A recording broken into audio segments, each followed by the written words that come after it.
welcome to the show usually called Solved, which you thought you were going to watch or listen to today, and you're not alone. We also thought we were going to make an episode of Solved, but this turned into something a little bit different. So we're calling it a special, in which we discuss storytelling and mythology in general, and the extremely relevant and fascinating themes of the film Sinners in particular.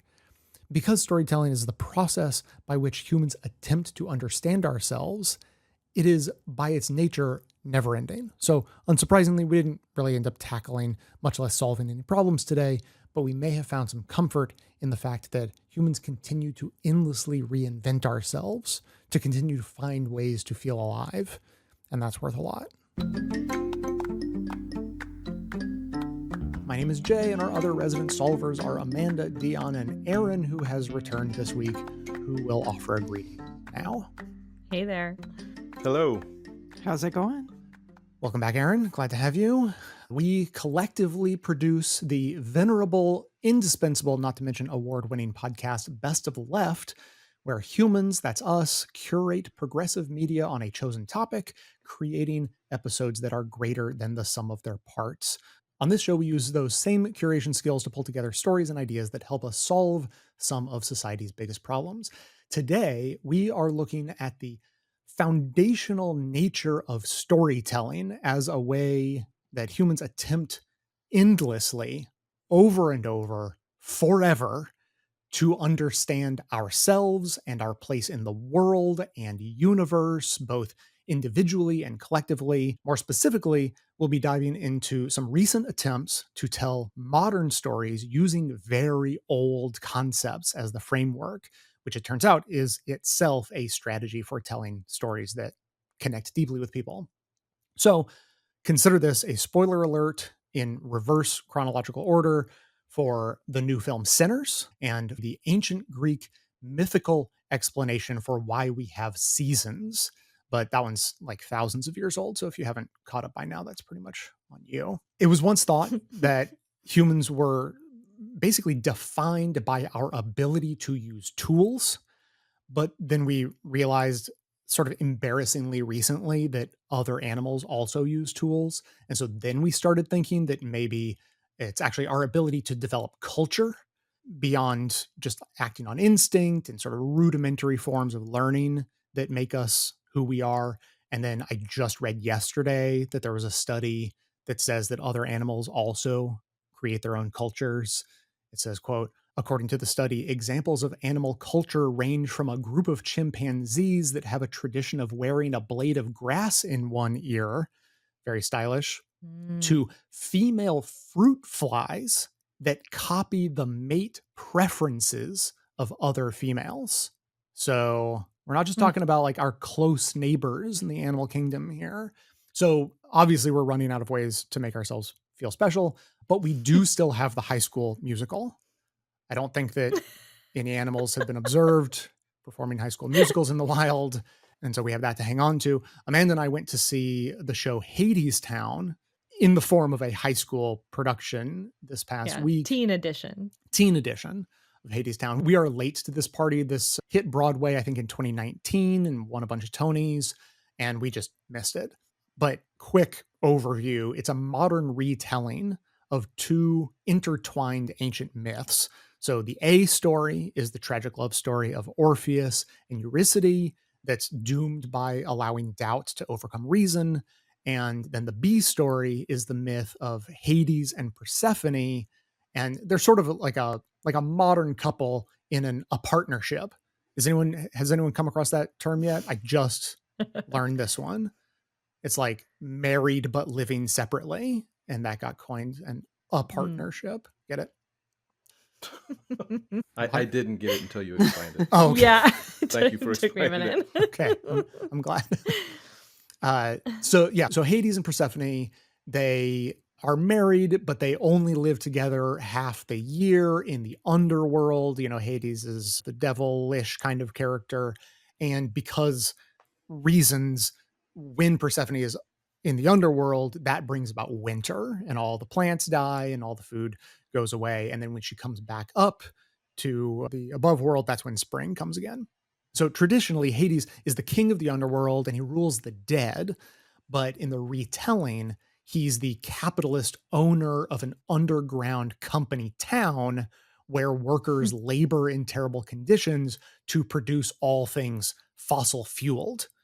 And then rather than it being sort of a standard turning of the seasons, the chaotic nature of Hades and Persephone's relationship is causing extremes in the climate above, where it's either burning hot or freezing cold, but no one has seen spring or fall for as long as they can remember. So we saw this show. That's what you need to know about it. And we're not really diving into that one. But the point is that seeing that show made me start wondering, why exactly do humans like to retell and listen to stories that are thousands of years old? So I pondered that for a while and read up on mythology. And so here's like my best understanding. Storytelling, like this is pretty standard. Storytelling throughout human history has been about passing down information, right? This is the oral history. For many, many, many thousands of years before anyone invented writing, we had to convey information. And so we did that through stories. And those stories were actually like really important to the survival of the species.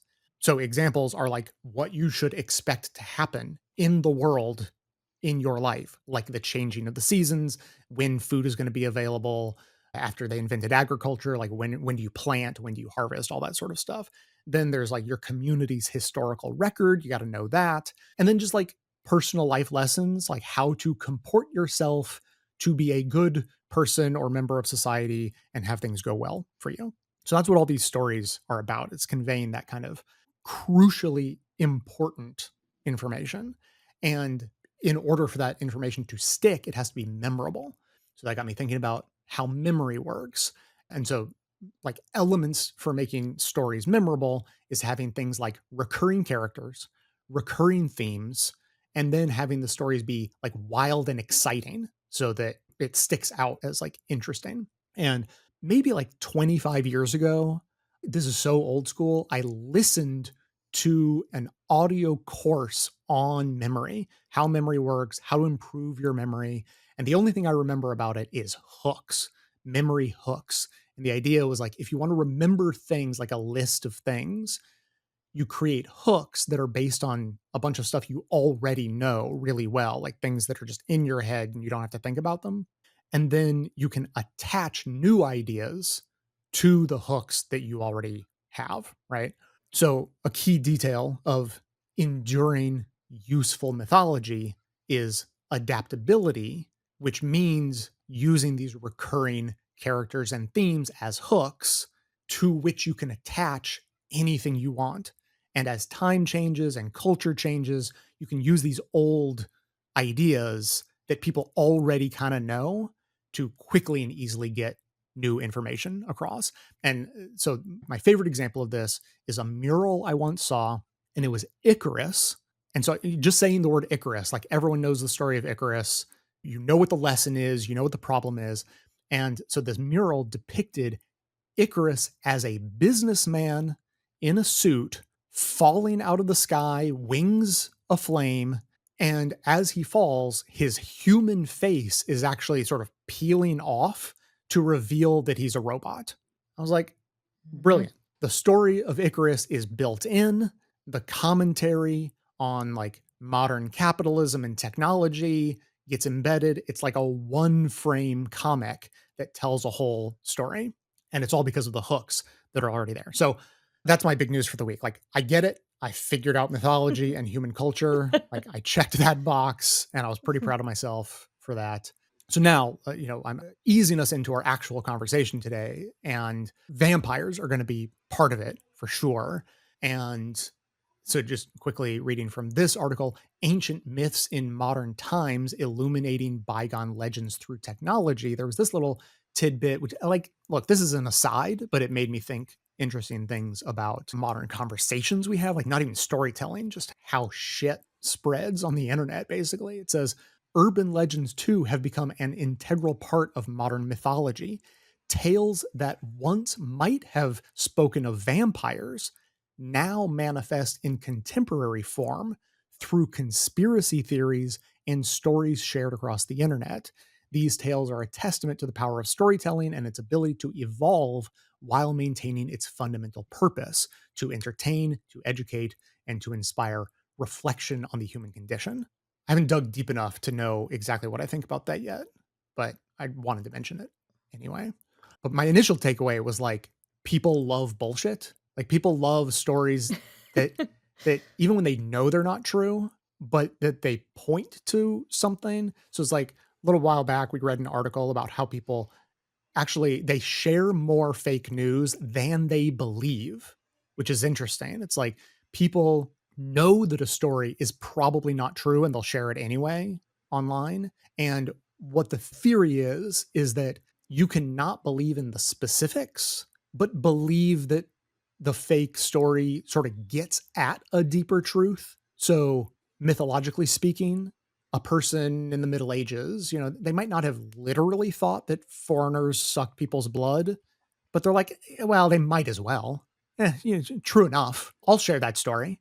Like they're trying to get across a deeper meaning. I mean, I hate to do it, but the Trump thing, like everything you just said was like, that explains why Trump is currently president. Yeah, it's like good enough. It's not true. It's not true, but it's true-ish. Yeah. Yeah. I also think like if you were constantly faced with the reality of every single thing about daily life, you'd probably be paralyzed. To some degree, humans have to build stories and explain things away so that they don't just stop existing. There are so many things that are beyond our control, especially when you live in the country that we do, great US of A. We have to sign on to some of the make-believe because if not, we would have to settle with the reality of things, which is we're not the good guys and we're really just an extension of the United Kingdom's colonial project. Like we just continued things that they were doing, but that's not as fun and that's hard to cope with. Yeah. So we can definitely tell stories that make us feel better about that. I think what we're struggling with as a country right now more than anything is like the fairy tale, the mythology is breaking down in real time. We can see it. There's one group that is trying to reestablish an old story that doesn't fit, and there's another group that doesn't have a story to tell, and these are the two warring factions in our political system right now. They're fighting it out, one with a bad story and one with no story. And the one with the bad story is going to win because, I mean, we're storytellers. That's what we do as human beings. So that's why we are currently headed down the bad story path, because there isn't an alternative being put forth by the Democratic Party. And Trump as a figure makes a lot of sense in this context of, it doesn't have to be true, but like there's a deeper meaning. And I think a lot of people who do pay attention to Trump and still follow him for some reason are doing that thing. They're like, yeah, maybe he's bullshitting, but what he's saying, the core of it is true. They're eating the dogs, that line. Yeah, maybe it's not completely true, but that Haitians are bad people. You know what he means. Yeah, exactly. And that's the essence. We're recording this after the South African president was in the White House being forced to explain the white genocide story that Trump has hundreds or thousands of stories in. He's showing him pictures of graves that weren't pictures of graves. Just this bullshit story that's made out of whole cloth of white genocide that's happening in South Africa. And it's not true. None of it's true. And the South African president is being held to account for something that's completely made up, because what Trump does is tell stories. In this case, believing a story that's nonsense, but it hits to some feeling that, neo-Nazis, white supremacists believe at their core that the people in South Africa were better when it was a white apartheid government. And now it's a bad place because that's not the case. And that story takes hold because there's something that these people automatically already believe in. There's also the repetition factor, which is what I kept seeing when I was watching that ridiculous press conference. The president of South Africa would kind of refute and give more explanation and kind of clarify things. And Trump just says the same thing over and over again. And the person who repeats the story over and over again sadly will very often be the winner there. Or yeah, because the shallowness of the discussion is so much about sound bites or who gets a headline written about them. And what you said, Jay, about the hooks of memory. Right. He's all Trump speaks in is hooks. He's Yeah, just a hook monster. exactly. Yeah. Yeah, I mean, that's what all his I like trial that. balloons are. It's just, I'll throw it out, see if it sticks. And it usually, and I'm being reminded of how explanations for non-Trump fans who are like, he's obviously mentally unwell, and I can't even understand most of what he's saying, but people are cheering when he says these things that are incomprehensible, that it is a full cinematic universe of Trump nonsense that all ties together. And you have to have been following all the storylines to know what his stories are about. So I didn't even realize how apt the mythology Mhm. comparison was for Trump. But yeah, it's a whole world of mythology and references and hooks that all tie together. Well, and to think of, like, why the audience, like, just readily accepts this and is, like, almost hungry for it when you think about the narrative that's being told about white grievances and how, white students are being made to feel bad about things that they weren't alive for, and, like, that narrative coalesced so perfectly with white genocide, because then that's something that white people can point to and be like, "See, it's happening to us." Like, Mhm. this is an atrocity that is happening to our people. Like, we Mhm. don't have to feel bad about other atrocities if something is also happening to us. I don't wanna say people want to be the victim, but, like, it gives you an out, like, Oh, I think they in their do. I think mind. they wanna be the victim. I mean, okay, I was being very generous. Yeah, no, I know. Uh, What you're saying is actually very tied to a quote we read from Doppelganger last week that was pointing to the fear of white people predominantly that other people will do to them what was done to minorities throughout history and the types of oppression, right? Like so much of the vaccine narrative is about fear of a genocide, oppression orchestrated by the government, et cetera. And it's all like a mirror world version of what has actually happened throughout history that white people have done to others. But the good news is, I guess, that it's not just the right and the peddlers of misinformation that are attempting to use this strategy.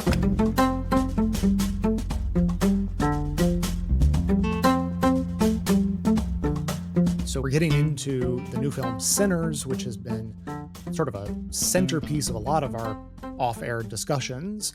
And vampires are part of it, but not a gigantic part. And so it's like a very interesting use of a very old mythological trope that brings with it lots of hooks, lots of understood information about what vampires are, what they do, what they mean.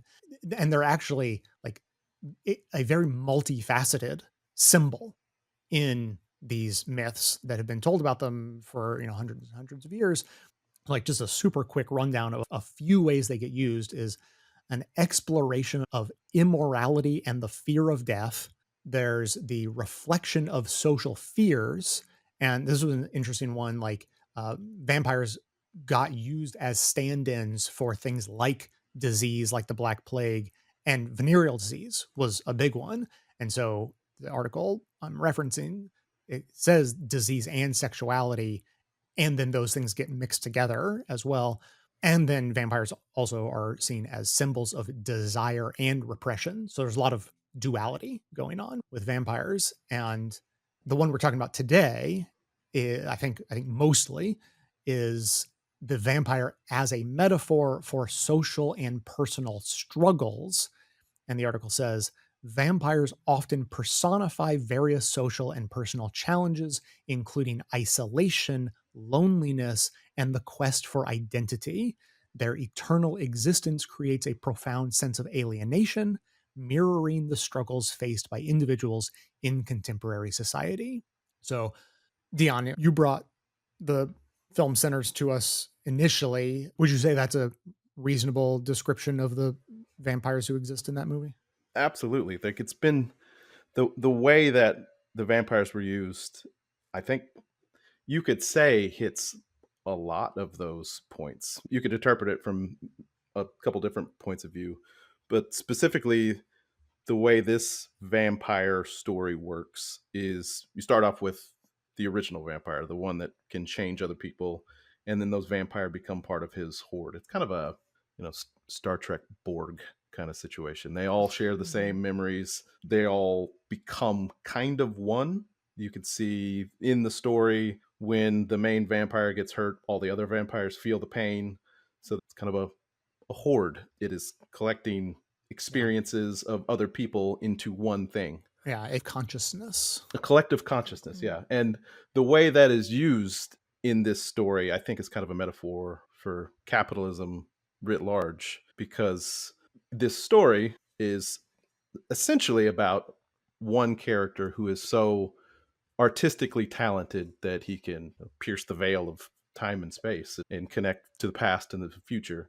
And this vampire, who is chosen as Irish, which is an interesting choice, but this Irish vampire who's been around for a long time realizes that this character, Sammy, who's a blues musician, can help him reconnect to something that he's lost. And he's lost it because he's out of time. Like, human beings, we have a finite end, a start and an end.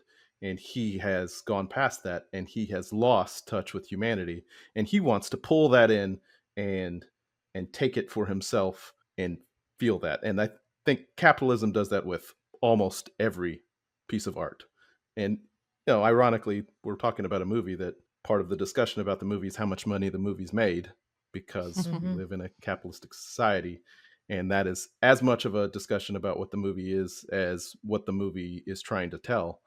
And using the vampires in that way is so, it has hit my brain in everything we've talked about in the last, I don't know, since I've been doing the show. I can't even remember how long I've been doing the show now.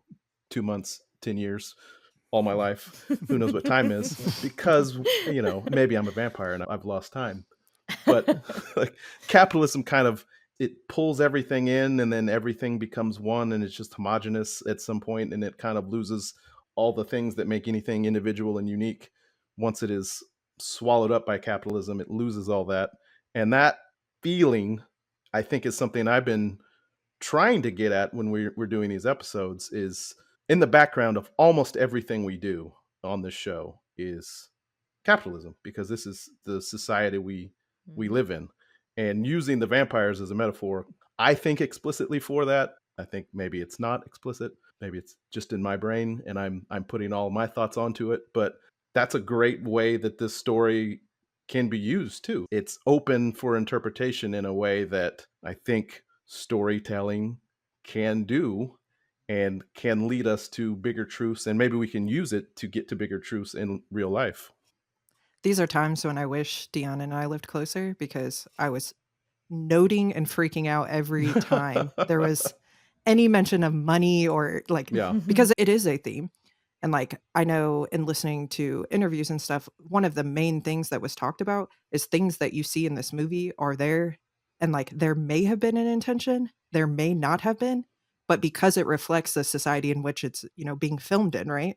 Of course, capitalism makes its way in there. He also really tapped into his experiences and his community. And like, of course, in retelling that, one of the things that you have to look at is how money influenced your experience and the experience of people around you. So I know, like, with vampires, there's a lot of times that they're depicted as having wealth, and it's almost a cover. It's something to make you comfortable with them. They're very attractive in appearance. They use their money to like get in your good graces and not be suspicious. Whereas here, it was a very direct transfer. Literally, the vampires use the money to get access into the home. And like that, to me, I mean, I was literally just having a moment where I was like slapping Allison next to me, because I'm like, the money, as soon as it exchanges hands, like, you're sucked in. And I mean, that's such a great metaphor for capitalism. I mean, it's perfectly on display. And then you have this other root of money that's like running through, and it's community money. It may not Mhm. be the dollar amount, it may not, have the same value, but there's an exchange, right? Like, there's a sense of community that I have services that I can offer. So, like, the Yeah. 2 comparisons alongside of one another, yeah, chills. The other side of that, like, as transactional as all of those exchanges are, I thought it was interesting because I mean, there's so many vampire things. I'm sure this might have popped up somewhere else, but I had never seen the vampires trying to convince the people they're about to victimize that this is a good idea. Like, "You're gonna like this. This is gonna be way better." Like, I thought that whole exchange was really Right. interesting because it was like, "Yeah, we're pretty transactional here, like, we're gonna play music for you, to try to get in. We're gonna give you gold coins to try to get," like, there's lots of things like that, but there's also just like, "Don't you get it? Once you become a vampire, it's gonna be so much better." And I thought that was kind of an interesting angle. Like, "Just come over to this side. We will protect you, take care of you, remove all of these barriers and hurdles that you've been living with and experiencing." So we started with the vampires, and there's reason for that, but we probably should have done a better job of framing the film because I don't think we even mentioned that it takes place in Jim Crow era Mississippi. So that's very important to understand. And the main characters are black. Most of the characters are black. And as Deon pointed out, the Irish vampire, unsurprisingly, is not black. On the topic of money, I mean, Deon, you and I at least talked about this offline about one of the running themes of the movie is about the search for freedom in a time and place when freedom is not to be found for black people, and the illusion of freedom is granted through money, but Hmm. it is clarified to only be an illusion, which, I would argue doesn't just apply to black people and doesn't just apply to 1932. So that's exactly where I was going, because the main character is Sammy, the blues musician, but his Mhm. cousins, the twins played by Michael B. Jordan, Smoke and Stack, they're the heart of the film. And we said in advance, right? We're spoiling this movie because I'm going to Oh, Oh, yeah. yeah, we I'm should just yeah say that really yeah clearly. yeah. Spoilers. I am going to the end of this movie through the beginning. But the two characters are distinct characters. They have distinct characteristics, and the names are important. Like Smoke, is a metaphor. Like I want smoke, I'm going to fight. And that character is the only one of the two that actually does physical violence on film. And then Stack, stacks of money, he is the one who is seduced by the vampire, literally. And the first time we see him hearing Sammy play music, the first reaction he has is, "Ooh, we're gonna make a lot of money."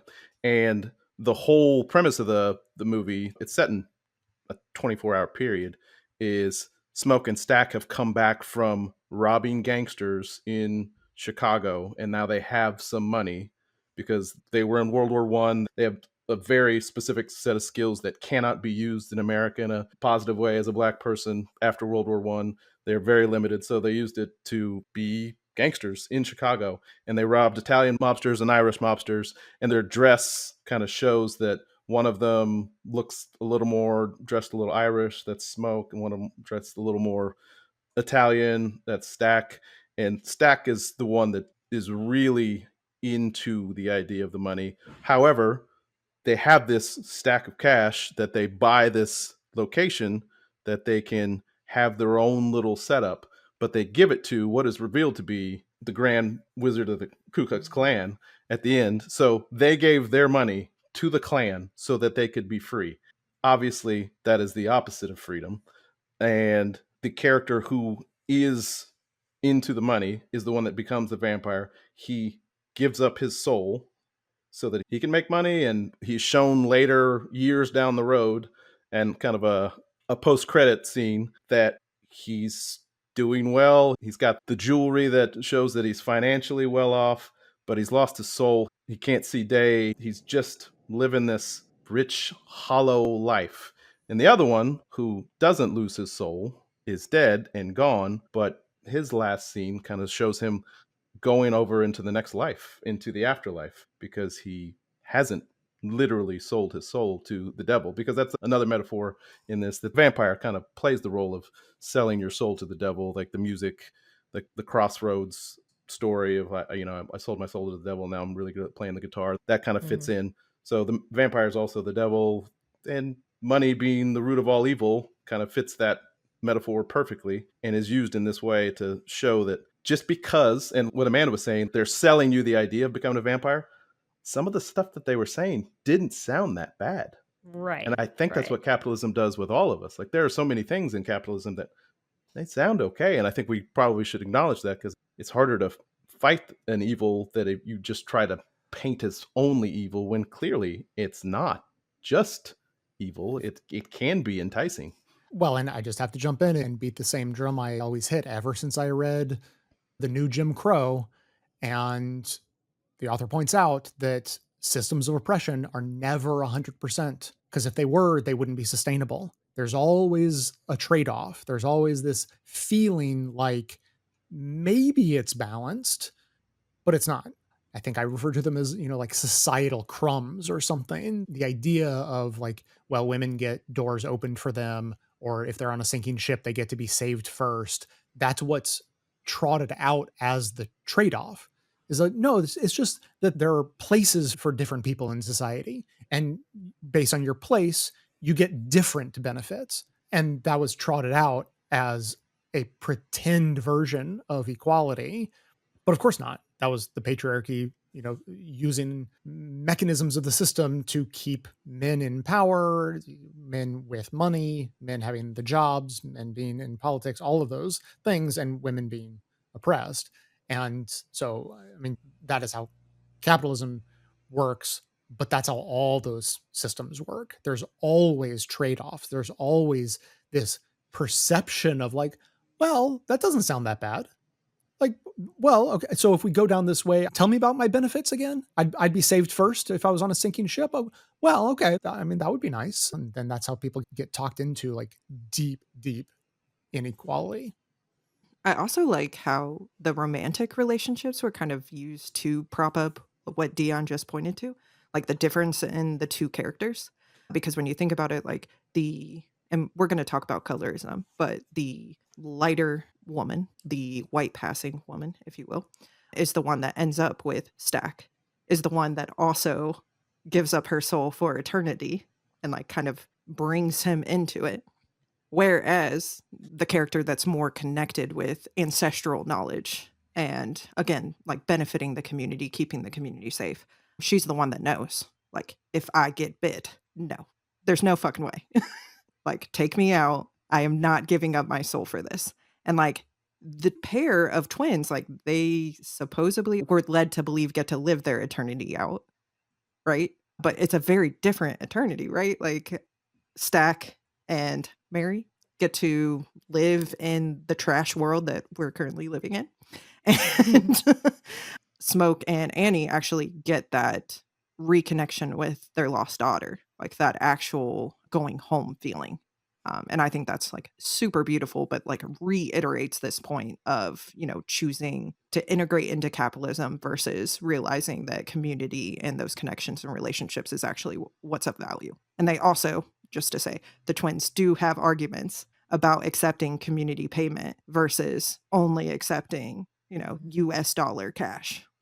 The thing that comes to mind, talking about the paths those people took, is that no one volunteered, right? You mentioned that Mary is seduced by the vampires and is sort of the first to really endanger the full Black community, but she didn't go willingly.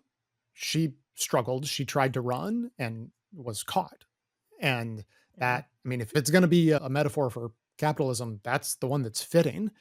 None of us entered this world the way it is willingly. No one got to choose, and you can oppose it or struggle against it or embrace it wholeheartedly, but we all came here the same way, which is by accident.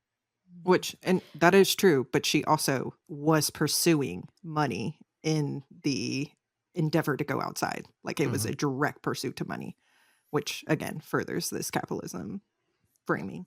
And pursuing it because she thought it was the right thing to do to help them, help Smoke and Stack. She thought she was doing the right thing and using her proximity to whiteness to profit and help them. Like she thought she was helping. And that's what Jay is saying. Like it's She didn't actively choose to become evil. That's the choices that capitalism gives all of us are just a little, you go just a little further down the path, a little further down the path, and then the next thing you know, you're killing the one you love because you think it's the right thing to do to help them. And we all actively participate in that. I think that symbolism, I mean, I don't know. I have not read and watched as much as you two have, so maybe you can answer this for me. I feel like the fact that it was Mary, she was the one who went out there. I think that that has layers and layers and layers and layers of symbolism way beyond just the money, in the sense that even if she is all well-intentioned, and as the other love interest says later, I'm forgetting her name right now, like she's a member of the family, she is still a danger. And, they kind of talk a little bit about her and Stack's relationship, and Stack being like, I told you to get away from me. Like, I told you to get the hell away from me. Because I think, and you guys tell me if I'm misreading this, she is just, by who she is, sadly, is a danger to him. I mean, white women are dangerous to Black men. Like, that is just part of the history, right? And so I saw that, her being the first one to go out there, her being the first one to be bitten, and then basically starting the chain of events, as being just as much about not intentionally but unintentionally bringing danger as it was about money and all of that. Well, and I like the chain of progression, like that it starts with Irish people, and then you have Mary, and you also get the Asian descent characters that are brought in. So like there's kind of layers that I think are pretty interesting. Like, and I do think the intentionality of who was involved in the film, like there's clearly intent behind having a character like Mary, having those two characters. I'm sorry, I forget their names. The two Asian descent characters. Oh, yeah, okay. So I didn't know specifically if they referenced their immigration. Yeah, I don't think it's specifically mentioned in the film. I'm sure like the fact that it's not mentioned in the film, and you have two Chinese appearing characters in Mississippi speaking with Southern accents, is supposed to make you think, wait, what's going on here? Why is this? They're not the first generation, and that's very clear. Right. That they've been there for a long time, yeah. Which I didn't know until I watched the movie. Like, why are there Chinese characters speaking with Southern accents? Because Chinese people have been in America for a long time, and they've integrated in society, and that's just the way America has worked. Like, people have lived here for a long time and become part of what America is for a long time. There's layers to that too, though, I will say. Like, there's a history of Asian immigrants in the Delta specifically getting loans to operate businesses in Black communities. Because Black people couldn't. Yeah, and not able to open businesses in white communities because of their ethnicity. So, like, there's definitely a complex layering there. And this is one that I asked Jay about offline, is like, did you get the metaphor when we meet the Asian shop owner characters? Smoke goes into the store and he needs something that is actually at a different, they have two stores, and one of them is across the street, and they do a tracking one shot, and they follow all the way across to the other store. And the other store where the mom is working is a white store. It's across the street. Like, it's the separation between the Black side of town and the white side of town. And the Asian characters can operate in both. They're not either, but they can operate in both worlds. They are still separate, but can operate. Whereas the Black and the white, the Smoke couldn't go to the other store to ask the character. He needed someone to go in between, because there is a division, and that division has caused divisions in the Black community with Asian immigrants who own stores in Black communities. And like, you can go back to the Rodney King, the LA riots after that. A lot of Asian stores were burnt down because of that animosity, that separation that has been created by this system of capitalism that needs separation. Keep it operating. I mean, if you watch Do the Right Thing, that is kind of the whole premise. Yeah. It's a Korean grocer operating in a Black community, and there are a lot of dynamics there.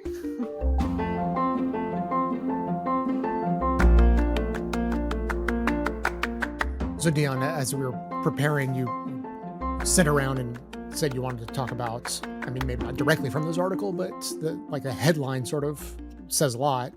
from the Tennessean. It says Ryan Coogler's film Sinners explores Black Americans' complex ties to the church. Yeah. And I thought you might be the one who tries to explain that to us. So, Black Christians are very Christian. My father is a Black Christian man, and that is, if he will say anything about himself, he is a Christian. And it is complicated because, like, in the way the movie talks about it, like, why are we following a religion that was used to oppress? And this movie's set in the 30s, so it's even closer to slavery, but we're not that far removed from it time wise. I looked it up. The oldest woman that's ever lived in America was 119 years old. Our oldest current living woman was 115 years old. So you stretch a couple of those people back together, we're right there. Like, that's not that long ago. And religion in this movie functions in a very interesting way because the Smoke character, he is connected to Annie. Annie is a practitioner of hoodoo. I don't know anything about hoodoo. I'm not going to pretend to know anything about hoodoo, but it is, it's from home. That is a religion that came across on the slave ships and stayed in the Black community. And it wasn't forced upon, it was original. Whereas the idea of Christianity is that it was forced upon Black people. I think maybe there are some good things about Christianity, for sure. But also, it has been used as a tool of colonization. And the idea that it would be your religion of choice as a Black person when people used Christianity to justify slavery, and people also use Christianity to oppose slavery, it is a complicated thing. So, like, there is this duality. You could follow it in a way that does uphold your ancestors, or you could follow it in a way that kind of is in opposition. And I know, having conversations with my father, his Christianity is not in line with white nationalist Christianity at all. They may as well be different things, but they're both still Christianity. So this pull and push of that feeling is hit pretty well at the end of the movie, where Sammy is confronted with the vampire character and he's at his end. Like, he's going to lose. He's done. And he starts quoting scripture, and the vampire, who is Irish, also starts quoting it back to him. He's like, yeah, the oppressors that came to my land, because he's Irish, use this same stuff on us. And I don't believe it, but it brings me comfort sometimes. And I feel that way about Christianity deeply, deeply. Like, there's things in it that I resonate with deeply, but there's all the aspects of it that I think I said this offline last week after we finished this. I could never be a Christian. I just can't. It doesn't work for me as a structure. And I don't hold a grudge against anyone who does. But I do think there is some interrogation about how Black people became Christian in the first place. And when you start asking questions about it, it's complicated. Yeah. The phrase you used that stuck in my head was religion of choice. Yeah. That's not quite how it happens, is it? Yeah. It's not that people don't convert. People, they grow up and they think deeply and decide what religion they want to follow. But the vast majority of it, it's you believe what you believe because you were taught to believe it before you were able to make a choice. And Black people are certainly not the only ones who have had that sort of effect imposed on them, right? I mean, we've done plenty of reading, research, and listening to Native peoples who've had sort of a similar experience of having Christianity imposed on them. And then you ask, like, how is it that there are still Christian Native people whose families lived what they lived through? And it's like, well, because that's not how religion works. It's not super logical. It's not always come to with thoughtful choice. It's what feels good. And there might be a lot of mixed feelings. And as the Irish vampire alluded to, like, this was imposed on us, but it brings some comfort too. So you take the good with the bad, and what are you going to do? You're sort of stuck with it at some point. But that very thing is the result of violence, right? So even in Europe, when the Christians were doing the Crusades, and I'm talking about the early ones. They were trying to get rid of the pagans, and it was with force, it was with violence, it was with laws that had the death penalty associated with them for doing pagan practices. And the point was, and I think they knew it then, if you can get one generation to bow down and to have to do this, then yeah, the next generations are going to grow up with it, and it's going to be way easier because it's going to become part of the culture, and it's going to feel comfortable and familiar. And it is not going to be something new that was imposed. It was going to be something that you already grow up with. And that is a different kind of violence, but the original violence is still there in the background. One of my favorite factoids about Europe that I learned from years ago, and then I went to Spain. And as soon as you step off the plane in the airport, you look around, you're like, why are there so many legs of pigs hanging everywhere you look? Like, it starts in the airport and it continues on through town, and everywhere there are cured ham, legs of pigs hanging in windows, and it's cultural. It goes way back. It's like a Spanish aesthetic. It's deeply embedded in the culture. But you look it up and you realize that it goes back to the Spanish Inquisition. And when they were very much forcibly making Jews convert to Catholicism, the Jews, of course, I mean, it was a total mixed bag, right? Like, some continued to practice their Judaism in secret, some converted, and everything in between. But what many of them would do is say, like, let me show you how super not Jewish I am anymore. I will hang pig's legs in my window to demonstrate. No, like, that Judaism, not me, man. Like, Yeah. look at me. I eat pork. I'm Yep. eating pork. I couldn't be Jewish. I'm eating pork. And so, like, they were totally forced to convert, and, reacted in such a way that it became embedded in the culture that has persisted to this day in a way that feels totally disconnected from religion. But, It's very much tied to it. cultural norms stem from interesting origins. And in this movie, whether he's trying to say it or not, when the vampire starts quoting scripture back to Sammy, he's not saved by religion. He's saved by his art. He's saved by the guitar that he still has in his hand, and he hits the vampire in the head. And then the movie starts at the beginning. The very beginning, you get the scene where after the night has happened, he's walking into the church. We don't know what happened at the beginning, but then they come back to it, and he goes into the church, and his father, who was a preacher, he's a preacher boy, so religion being a huge part of this. He told him earlier that, you keep going out there to evil, evil's going to come back to you. And now we're meant to think that maybe he realizes, oh, I've wandered from the church and I've lost my way and I've come back after this horrible night. No, you see him. He's supposed to give up the guitar that saved his life. He doesn't give up the guitar. He hangs on to the guitar. He leaves. The post-credit scene is him, played by the famous blues singer Buddy Guy, years later, that his salvation was his art. And Ryan Coogler, being a super artistic guy, I'm sure that was what he was trying to say. And there's a lot of argument about whether it's an anti-Christian movie or not. And I don't think it is, but I do think it is a questioning Christianity movie. And it is questioning whether salvation can be found through American Christianity. Because in this movie, it wasn't. It wasn't found for Sammy. It wasn't found for Smoke. Smoke held on to, he had a little necklace that his partner Annie gave him that was blessed with hoodoo. And that's what saved him in the movie. So it's saying some things about Christianity that I think I feel all the time. And I think there's so many things in this movie that I feel all the time. That's why I want to talk about this movie all the time. Yeah. See, and I think Christianity is the perfect religion to exist under capitalism because of like the priming that it does in groups of people.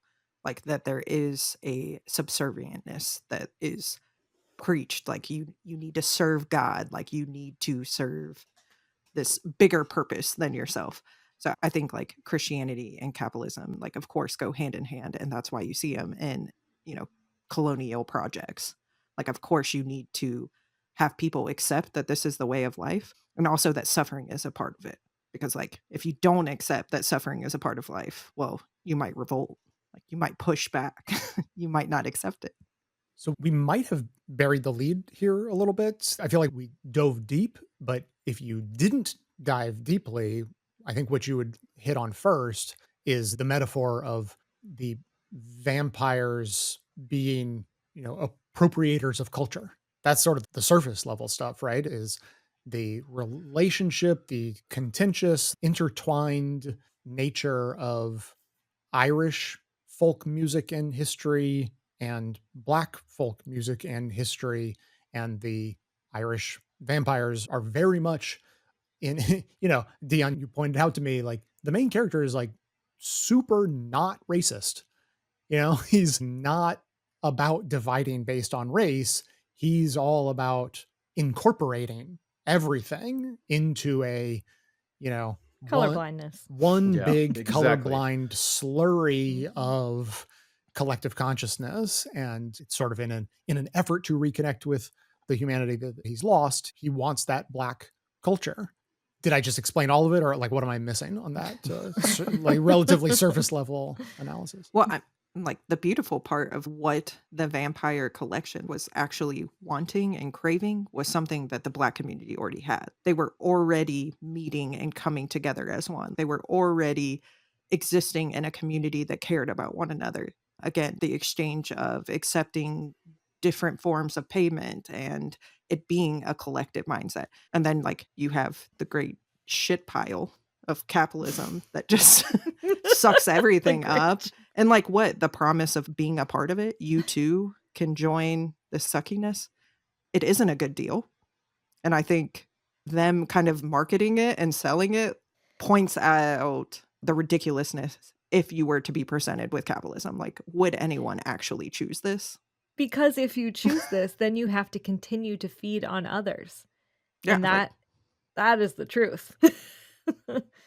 What he's doing, like he wants to consume other cultures and bring it into one, like you said, slop. Like that's kind of what our culture's doing. We talked about it last week on the episode when I think Jay and Amanda talked about going to other countries and everybody's kind of dressed the same now. I mean, it's surface level, but it is like a just kind of smoothing of society. Recently have seen a lot of videos about original cell phones and how creative and unique a lot of them were. And, they were capitalist, but capitalism has turned it into just this one brick. There's different varieties of the same brick. And that's what capitalism does. It just turns everything into one just bland blah of nothing. And I'm thinking of Tucker Carlson and Pete Hegseth right now because they've said this thing many, many times that diversity isn't a strength, it's a weakness. And that's not true. It's absolutely false. Diversity is absolutely a strength. Humanity is diverse. Diversity is a very good thing. That's why kings and queens, when they got married to relatives, they started producing offspring that were worse and worse because there needs to be some diversity in the gene pool. Because if you start all becoming the same thing, you become worse. Variety is good. It doesn't have to be all integrated, it doesn't have to be all separated, but variety is good. Capitalism doesn't understand that as a concept. It just tries to integrate everything into one and turn it into profit on the other end. We're seeing this in real time rapidly with AI. AI is the vampire of our culture right now, where it is taking in all this information from all kinds of diverse sources and outputting garbage in a lot of ways. Yep. You jumped on my next point. I was going there too. I think we all had this collective. I was going to just say that diversity is inefficient to capitalism in the short run. In the long run, it's actually a different question, but I was thinking another example of the benefit of diversity is in agriculture. Monocultures are much more susceptible to being wiped out by disease, whereas a diversity in agriculture is a natural barrier against disease. And, maybe something is attacked and dies, but not everything dies. When you have monoculture, you can be wiped out in one fell swoop. But getting to the AI topic, I had this series of thoughts because I realized just this week after seeing the movie, I saw the movie a couple weeks ago, I guess, and I started realizing that I was identifying with the vampires a fair amount. So Mm. here's how my last like couple of weeks has gone. Started out talking with Deon about this movie and how important it was. Obviously, the key theme of white people are vampires who absorb culture. And it's like, well, I'm a white person, but I try to not be like a bad kind of white person. And then last week we did a show that was all about life, culture, happiness. We thought that centers might incorporate into that discussion on the last episode of Solved. Ended up like, okay, we don't have time. We need to give it more space, right? But after making that episode and talking about big concepts and Carl Sagan and the pale blue dot, I was working on the song for the episode because we make a song for every show. And it was like I was working on that song when I had to put the work on pause to go watch the high school production of Hadestown, a show that features musical genres that span folk, blues, and jazz, so much so that I wrongly thought that it was written by a black woman, but it was not. And so not realizing or having any awareness that that show caused not a huge amount, but not zero debate over whether or not it appropriates or maybe rightfully appreciates Black cultural music in its production. I came home having loved the music so much that I promptly instructed AI. It's in my notes. I'm going to read it. AI, the ultimate cultural vampire, to mimic the style of the Hadestown musical I had just watched, to make the song about culture that we had just talked about, and ended up with like definitely the most beautiful song we have made up to this point, which describes our feelings about the nature of finding contentment and our shared humanity on this fragile planet, which Amanda and I, Amanda, how do you describe your thoughts on Carl Sagan and the pale blue dot? That we should probably start a religion over it, but Carl Sagan wouldn't appreciate that, so we Yeah, can't do that. exactly. So it's like the closest thing to a religion we have is that feeling of oneness personified in the pale blue dot metaphor. And so like meanwhile, days went by and neither of us, like Amanda is very anti AI and is much quicker than I am to criticize and like notice these sorts of problems. We went days before I realized how much I was reproducing the cycle of cultural vampirism. And it's like it just came so naturally to us that I was like, wow, I love that music. I'll take it. Mm. But I don't know how to feel about it because, I mean, because there is cultural appreciation that rides sort of sidecar alongside appropriation. It depends on what you do and how you do it. And so, you know, like the vampires in the movie, were they cultural appropriators or appreciators? Like murder aside, I guess. They were definitely appropriators because then the knowledge spread amongst all of them. So they all had the same knowledge, skills, whatever. So I wouldn't say appreciator. And they were using it for evil. Yeah. I think that's the key there. It's not like they had a really good moral cause. I mean, they tried to, say that they had a moral cause, but they did not. It just was a continuous, let's steal people's souls project, if you will. Yeah, it's hard to, I mean, for some reason lately, I've been saying there's no ethical consumption under capitalism as a mantra to myself, like more than ever recently. I don't actually know what sparked it initially, but I think it was because I've been thinking about the boycotts and the companies we're not supposed to be buying from. And like, it's really fucking hard sometimes to Yeah. like actually avoid those companies. And I had to kind of tell myself, like, there's no ethical consumption under capitalism. Like, don't beat yourself up too much when you run into a situation where it just has to happen.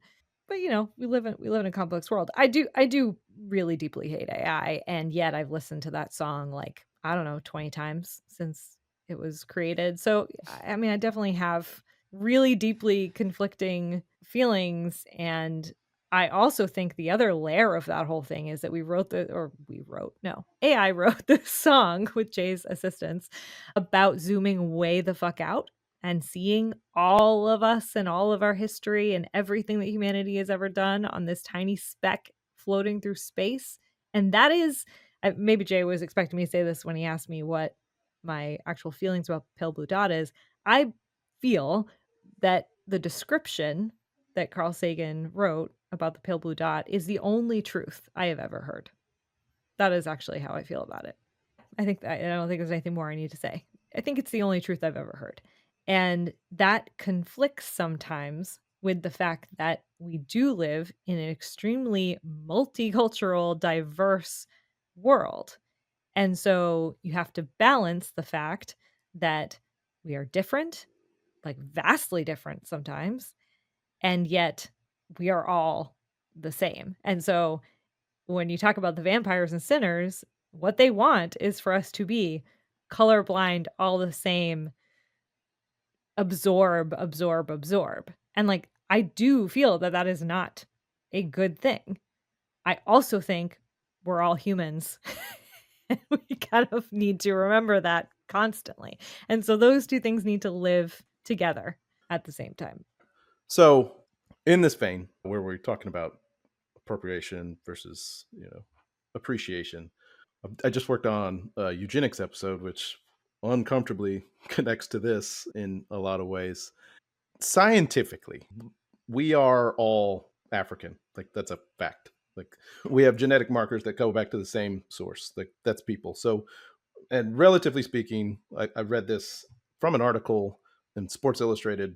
I think it was like 10 years ago. It had Dirk Nowitzki on the cover, but this article from Sports Illustrated talking about the biodiversity of Africa, and it is the most biodiverse place in the world because that's the source of humanity. You're most likely to find the slowest person ever there and the fastest person. And I think it said like Dirk Nowitzki had more in common with someone from Africa than he does from someone from America, just because he's a German and he has a closer direct tie to Africa than Americans. And in the course of doing that eugenics episode, it was talking about the genetic code of African Americans being much different than people from Africa because we've been here and integrating in America in a lot of different chosen and unchosen ways that make African Americans different than people who still live in Africa and who never moved from Africa. So humanity is just this interplay of mixing and changing and taking together. And I think what a lot of people want more of is just a consciousness of what that means and what the reason is and why it happens, and let it be a choice more than the forcing. And with America and African American culture, it's always been forced. And that's the issue that has got to be at the forefront, and acknowledging that. And that's why when you see in this movie Sinners, the vampire, he covets what Sammy has. He wants it, not for good reasons, not to share with the world how great his art is, but he wants it for himself. And I think that is like definitionally what the appropriation is. I want it. I don't appreciate it. It's not mine. I can watch it from afar. I can have it. No, it's mine. I'm going to take it. And now it will become part of mine and I will benefit from it. And the characters Smoke and Stack becomes very much like a Diddy character because he's shown at the end of the movie looking like Diddy would if he was a little bit older. He was dressed in a Coogie sweater, which is a symbol of, was popularized by Biggie Smalls, and Biggie was Diddy's biggest cash cow.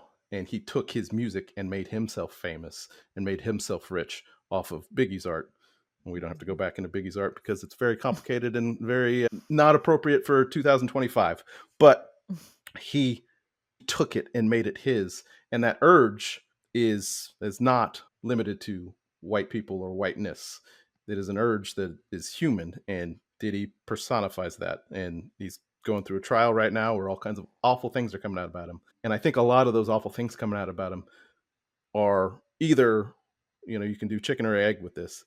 He did all those awful things because he's this type of person who is depraved and doesn't see other people as people, or he was warped into this type of person who is depraved and doesn't see other people as people because of his desire to have money and wealth and fame. And it Mhm. made him that way. Or he was that way and he became that because, whatever, you can argue it either way. But it's that drive to profit off of culture, not appreciate, not uplift, not learn from, but turn it into a commodity. And I think in society now, and I've talked about this on this podcast before, but the word content, it makes me sick. People make content. They're not making art. They're not making a movie. They're not making a song. They're making content just to be consumed, it's just slop. And it's just for Yeah. money. And that's all it is. And I think with AI, it's not capable of making art. It is only capable of making content. And it therefore will only be capable of appropriation and never appreciation because it's not human. It can't appreciate, but it can make stuff. And what we do with that stuff and what we do with I think will be driven by the capitalist urge just to make money. And it is a vampire. like It it and is, but but also so are the CEOs that run these companies, and I oh, think that's, absolutely. maybe I'm zooming out too far for our metaphor, but, like, they are not only, creating tools that are vampires, but they themselves are extracting from our society. Right now, they're literally extracting from our government and, taking our programs and things that help people because they would like a tax break or they wanna be trillionaires or whatever the fuck the latest quote unquote reason is. And so, yeah, like we are being sucked dry and turned into commodities and flattened out in this day and age. I also think this like collective vampire mind, like it's kind of perfect for like dominant culture and how colonization kind of brings in the culture of the people that they're going to oppress. But in doing so, like you end up consuming it like beyond the point that it can be consumed anymore. You like continue consuming it and continue finding other cultures because like again, you have to extrapolate as much as possible from the system. So I feel like you see that through time of slowly groups getting integrated and like the culture being popular, but then it eventually moves on. But there's still just such an oppressed group that have been extrapolated from. And yeah, it's completely disconnected. It's no longer art. It's just shit.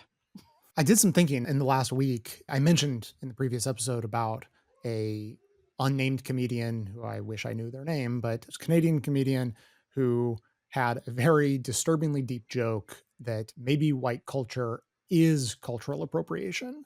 And Yeah. I've been thinking about that for years since I first heard it and thought about it more this past week and why that is. And Erin, you kind of started touching on it is I think that when you are a member of a minority community within a larger culture, you get taught your culture in a different way, in sort of a more pointed way about the importance of culture.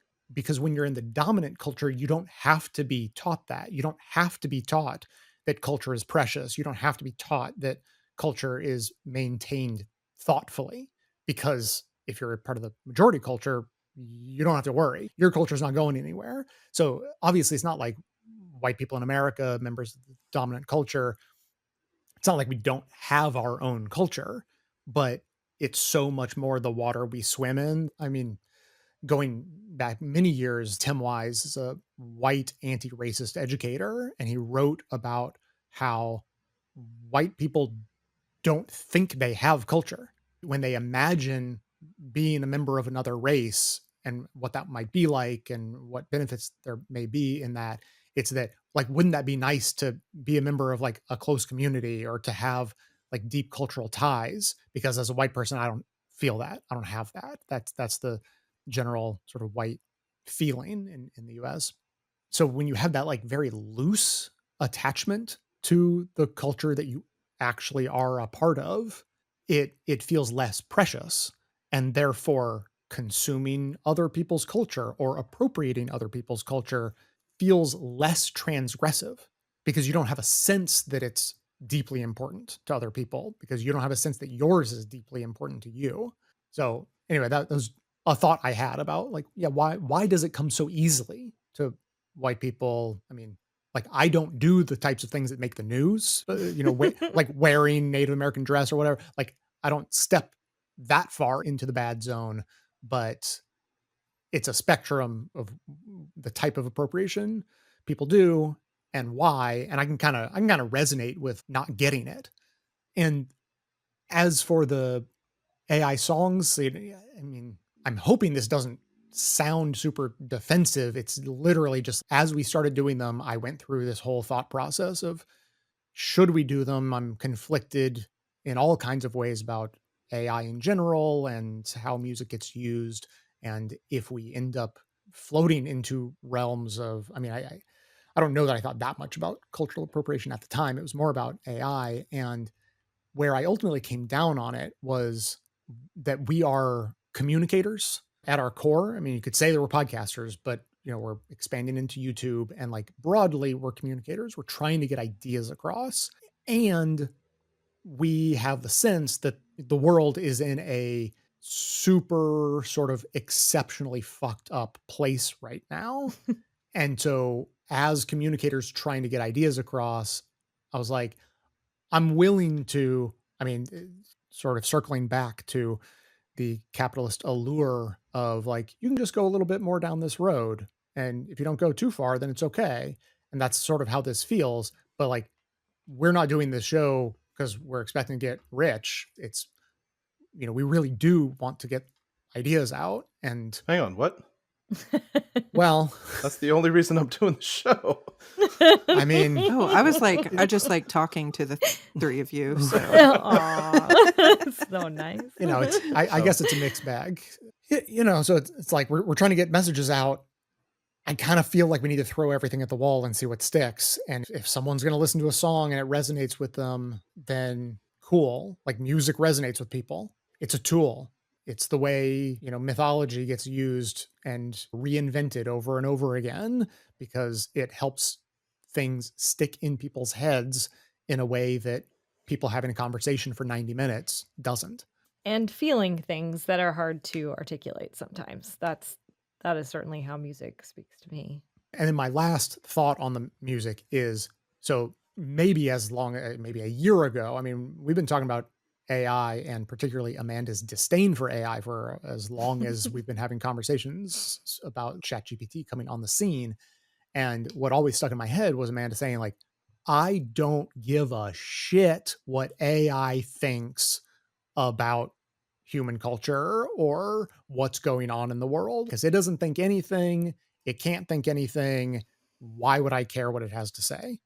And so the only thing that makes me feel okay about us creating those songs is that they only get created after the four of us doing hours and hours and hours of reading and deep thinking and communicating and conversing. And that's what turns into the song. So the AI doesn't think anything. The AI doesn't give its opinion. It's just turning our opinions into music in a way that we don't have the capacity to.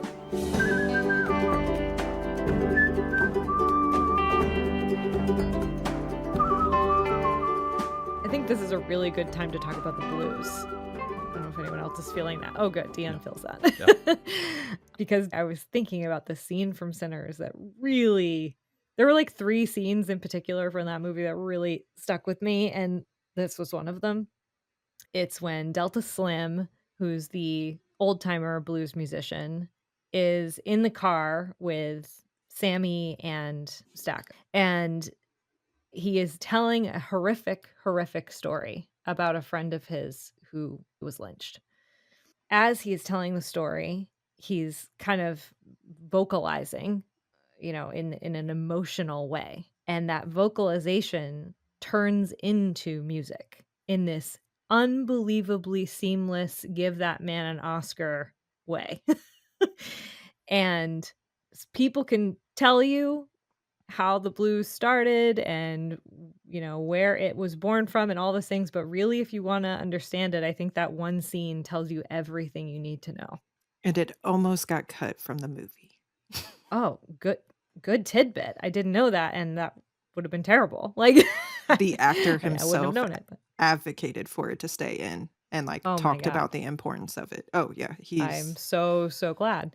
What I think is happening with AI and this like very broad acceptance of it, even though yes, there is pushback, it's pretty broadly accepted and being integrated, is this false notion that there is nothing new under the sun, that humans aren't really going to create anything new. We basically have created everything, and that nothing new is really going to happen from here on.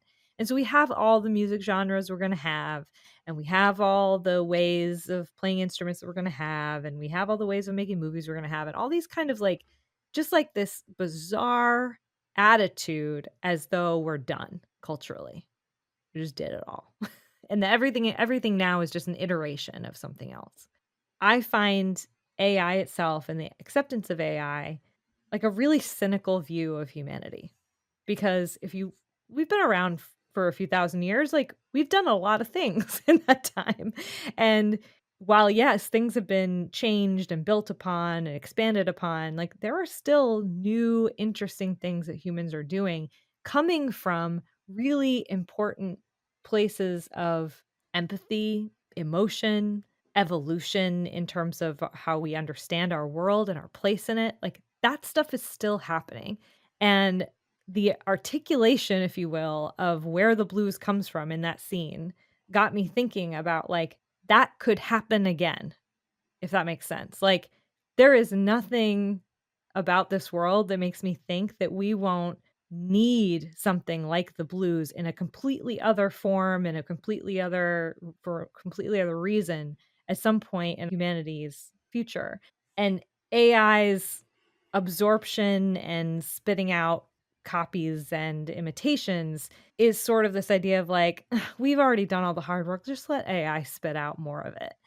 And I just deeply feel that that is wrong, that there will be new things in the future, but that if we have AI with us at the same time, and look, we're going to, I don't think it's going anywhere, that will impede our human ability to create new things and express ourselves in new and important and necessary ways that speak to other humans and get us collectively on the same page about things. So, I don't know, between that scene and then the scene showing how the blues is connected to the past and the future, which has been talked about in literally every single article I've read and like is just so well done.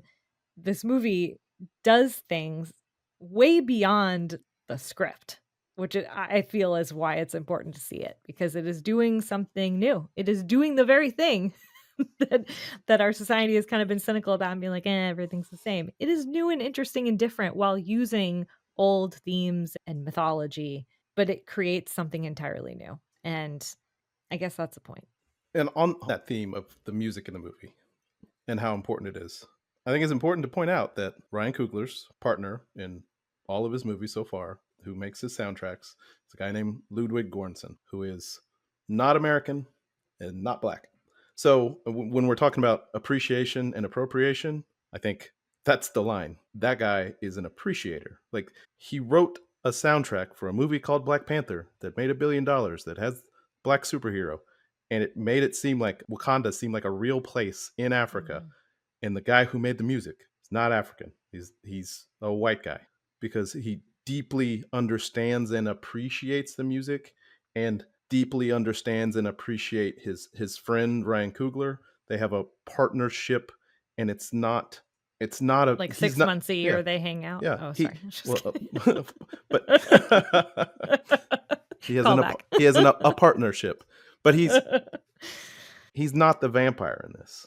He's helping share and become a part of in a way that respects differences and culture and past in a way that I'm not sure any other, like I couldn't imagine, like I don't know, I'm trying to Hans Zimmer making the score for Black Panther.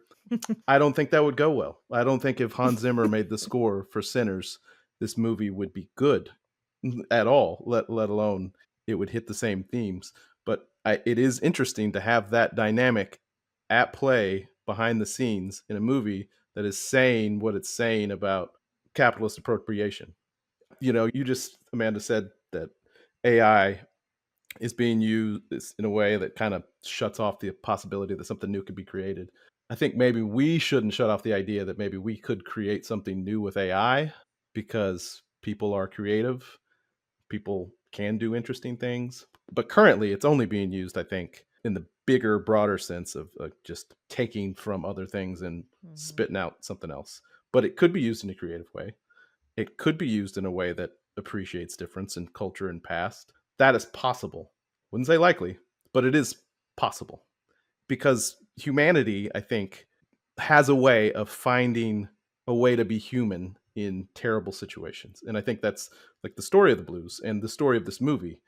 The fundamental theme is like this day of like freedom. Like at the end of the movie, Sammy asks now vampire Stack if that day was as important to him as it was to him. Like it was the first day he really felt free. Is finding this little tiny pocket of freedom and hope and all this stuff in the midst of living in Jim Crow South and in a building that was going to be a slaughterhouse one way or the other at some point. But in that moment, in that time, there was freedom. And that is kind of what humans do. Like, humans find a way through all the shit that happens to still keep going forward and making humanity happen. Now, we do have to be aware that the other possibility of AI is it does shut off that it does in that is the end point, and we do get replaced. And that's what like the tech bros really want to do, I think, fundamentally, is get rid of people. Like so it can be a threat, like on a scale that I don't think we faced before. But I think people have probably said exactly what I just said all throughout history. Like we are facing a threat that humanity's never faced before. But here we are. What I'm hearing is the problem with AI might be capitalism. Going out on a limb. You might have landed on something there, Erin. Yeah. So I hadn't figured out ahead of time how to solve today's show. Is there I a feel like Deon did a nice wrap up there. Yeah, I mean, and I mean, like, can we take from like Annie, 1, believe black women, 2, white women are the devil. No, I'm just kidding. But 3, at the end of the day, all any of us want is connection, community, togetherness. We're going to zoom back out to that pale blue dot again, aren't we? Yeah. Well, I'm like the mythology, that we tell ourselves about the violent state of humans and how we've always been at war. And like, actually what you see throughout time is our ability to work together. Like no one else cooperates quite like humans do to the scale that we do. That's definitely in us. Oh yeah, that's a callback. The multifaceted ability to cooperate is uniquely human. Animals can cooperate, but usually in a very limited way. And humans, our multifaceted ability to pursue different ideas collectively is definitely unmatched. I'm happy to end on, humans are going to human. That's what we do. All right, if you have thoughts on this to add, you can leave us a message via voicemail or text at 202-999-3991. Find us on Signal at bestofleft.01 or email us to j@bestofleft.com. Thanks for listening. Remember that this is all really happening, so continue to be decent, act like what you do and say matters, and do what matters most.